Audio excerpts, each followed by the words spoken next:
चलिए मेरे दोस्त, यह जो आप प्रश्न डिस्प्ले पर देख रहे हैं यह हाइट एंड डिस्टेंस चैप्टर से है, ऊंचाई और दूरी से है। इस प्रश्न को सभी बनने की कोशिश करेंगे।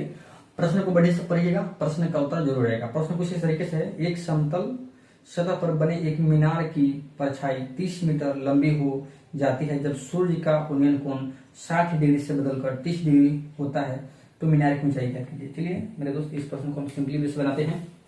सबसे पहले मेरे दोस्त हम इधर एक मीनार बनाते हैं। क्या बनाते हैं? मीनार। ठीक है। और पहले जो मीनार की जो कोण बन रहा है वो 60 डिग्री का बन रहा है। शायद उससे कम भी बन गया हो, लेकिन इसको हम मान के ही चलेंगे। यह जो एंगल है वो कितना डिग्री का है? 60। चलिए, और यह 30 डिग्री के जब होता है, जब यह जो है कि यह जब 30 डिग्री का जब बनता है, ऐसे करते हैं मेरे दोस्त। अब बस आपको समझना है, प्रश्न कहता है कि 30 मीटर लंबी हो जाती है जब 60 से बदलकर 30 डिग्री होता है।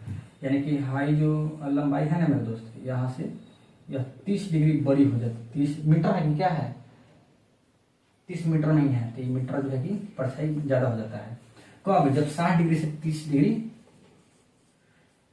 एंगल बनता है। और इसको मान लेते हैं हम x मान लेते हैं, और इसको हम मीनार की ऊंचाई को y मान लेते हैं। और 10वां क्लास में है, हम लोग पढ़ रहे हैं कि पूरा प्रोसेस लिखना पड़ेगा। जितनी आवश्यकता की मैं समझाने के लिए मैं लिख दे रहा हूँ।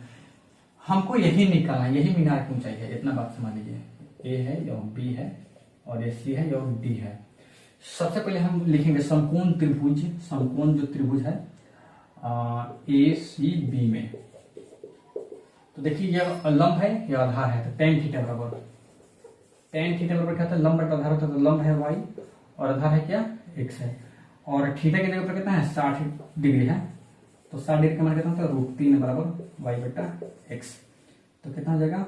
√3x बराबर y हो जाएगा। इसको 1 मानते हैं। ठीक है।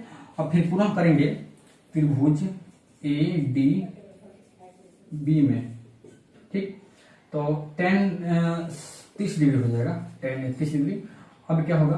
अब होगा लंब y रहेगा, और आधार जो होगा यहाँ से यहाँ तक होगा, यहाँ से वहां तक, यानी कि DC प्लस BC, यानी कि 30 प्लस x हो जाएगा। ठीक है। इधर अब हम लोग करते हैं, और इसका जो मान होता है मेरे दोस्त, सीधा नहीं पड़ेगा भाई, सीधा तो पड़ेगा नहीं करता है। हाँ, इसका 35 डिग्री का मान होगा 1 बटा √3 बराबर। आराम से हम लोग करेंगे, हमको आंसर लाना है, अच्छा से लाना है 30 और प्लस x।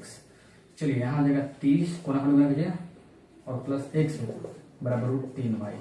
ठीक है। अब देखिए मेरे दोस्त, y के जो मान दिया है √3x दिया है, तो 30 प्लस x बराबर √3 गुना y के मान √3x, तो 30 जोड़ x बराबर कितना हो जाएगा? 3x हो जाएगा। अब इधर कर लेते हैं।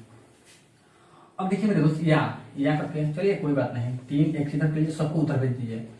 30 जोड़ x, थोड़ा लेंदी तो दोस्त ज्यादा हो गया, लेकिन जो नए बच्चे होंगे उनको समझने में बहुत अच्छा लगा होगा।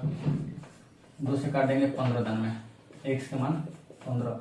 अब देखिए भाई, अभी x का मान आया है, x का ही मान अभी 15 आ गया। अब क्या कर रहे हैं मेरे दोस्त? tan इसी पे निकाल दीजिए, tan इसी वाला पे निकाल दीजिए। है, हालांकि आप लोग बहुत लंबा लगता होगा, ऐसा कुछ प्रोसेस देखते हैं जो कि डायरेक्ट y का मान आ जाए। ये 15 मीटर आया है, ये आ जाए मेरे दोस्त, अभी यही ये आया है 15 मीटर जो है, ये आया है हमारा। तो आप 60 डिग्री पर सर्कल निकाल दीजिए, या 30 डिग्री पर मान निकाल। पहले हम लोग मान निकाल लेते हैं, फिर हम लोग कोशिश करेंगे कि शॉर्ट कोई हम लोग को ट्रिक मिले। तो हम लोग 60 डिग्री पर आ जाते हैं, 60 डिग्री पर आ जाते हैं, इसी पे रख देते हैं मेरे दोस्त। x का मान कितना गया? 15 गया था। x की जगह पर अगर हम 15 रखते हैं तो y बराबर कितना जाएगा? 15√3 आ जाएगा। और 15√3 ऑप्शन में देखेंगे, आंसर तो पक्का है मेरे दोस्त, ये 110%। 15√3 जो है कि आपको ऑप्शन नंबर 4 में दे रखा है, और ऑप्शन नंबर 4 ही राइट होगा। हम लोग देखते हैं कि डायरेक्ट y के भी मान निकाल सकते हैं क्या? x का मान बिना निकाले नहीं मेरे भाई, x के बिना मान निकाले हम कैसे कर सकते हैं? x का बिना मान निकाले हम डायरेक्ट y का मान नहीं निकाल सकते हैं। इसलिए मेरे दोस्त, प्रोसेस आपको करना होगा। y का मान डायरेक्ट हमको मीनार की ऊंचाई याद करना है, तो ये तो हम यहाँ तक किए, और y हो गया, तो x तो यहाँ है ना भाई, तो x हमको ये ज्ञात करना ही होगा। ये बात दिमाग में तैयार रखिए। वैसे जो इंटेलिजेंट जो भी बच्चे हैं, कुछ लोग कमेंट करते हैं, और जो आपको लगे कि सर इससे प्रोसेस जो होगा शॉर्ट भी हो सकता है, जरूर कमेंट सेक्शन में बताइएगा। अच्छा लगे तो लाइक कीजिएगा और चैनल पर नहीं तो जरूर फॉलो कीजिएगा। धन्यवाद।